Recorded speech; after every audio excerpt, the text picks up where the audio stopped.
Olá pessoal, eu sou Adriano Oliveira e dando continuidade ao nosso curso de redes, hoje nós vamos falar mais um pouco sobre roteamento. Bom, no vídeo passado então a gente deu uma olhada aí sobre o que é roteamento, o que faz um roteador, e nesse vídeo eu gostaria de pontuar mais algumas coisas com vocês. Entre essas coisas, o que é roteamento, qual que é a diferença entre roteamento estático e roteamento dinâmico? No caso do roteamento estático, o administrador de redes deve manualmente configurar os roteadores. Então, se eu tenho uma rede com vários roteadores, o próprio administrador de redes vai entrar nesses roteadores e fazer as suas configurações, inclusive a tabela de roteamento. Então, não precisa nem dizer, né? Se eu estiver falando de uma rede muito grande, com uma grande quantidade de roteadores, se eu for fazer uma expansão, se eu for fazer alguma alteração, fica muito difícil aí para o administrador de redes ficar fazendo essas alterações o tempo inteiro. E nesse caso, então, o tipo de roteamento mais interessante é o roteamento dinâmico. Nesse tipo de roteamento, os roteadores eles enviam e escutam informações que são enviadas na rede. E a partir dessas informações, os roteadores de forma automática conseguem então determinar os melhores caminhos que os dados devem seguir de um lado para o outro. Tá? E dentro do que a gente chama de roteamento dinâmico, nós temos alguns diferentes tipos de protocolo. Um deles é o que a gente chama de Distance Vector.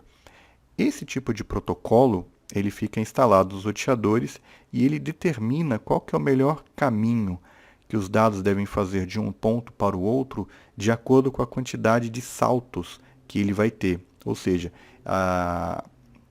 ele vai pensar na distância que existe entre um ponto e outro para que ele possa calcular aí qual que é a melhor maneira dos dados irem de um lado para o outro. Um exemplo seria o protocolo RIP, que nem é mais muito utilizado hoje em dia.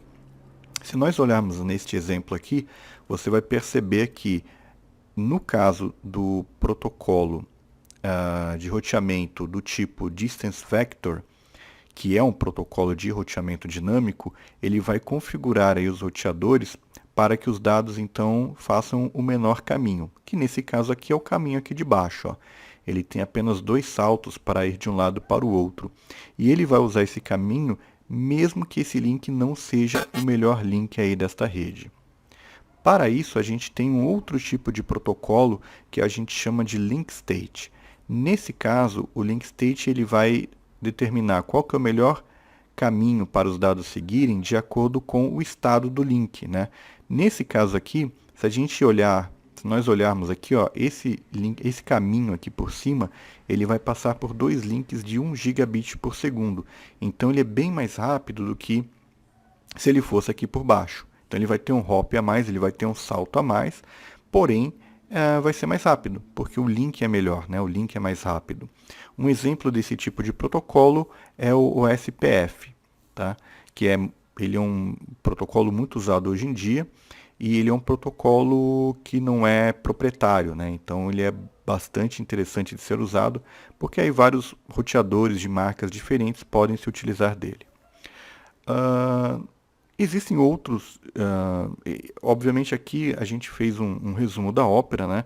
Mas existem, por exemplo, alguns tipos de protocolos que a gente chama de híbrido, porque eles utilizam mais de uma métrica, né? Eles utilizam várias métricas, aliás, para determinar qual que é o melhor caminho que os dados devem seguir, como o BGP, mas não é o caso aqui. Aqui o importante é que você lembre que existe um tipo de roteamento que é o estático, o outro que é o dinâmico, e dentro do roteamento dinâmico nós temos então diferentes tipos de protocolo que trabalham com diferentes métricas aí para determinar qual que é o melhor caminho de um ponto para o outro, tá bom? Então é isso aí, galera. Esse vídeo vai ficando por aqui. Eu espero que vocês tenham gostado. Muito obrigado e até a próxima.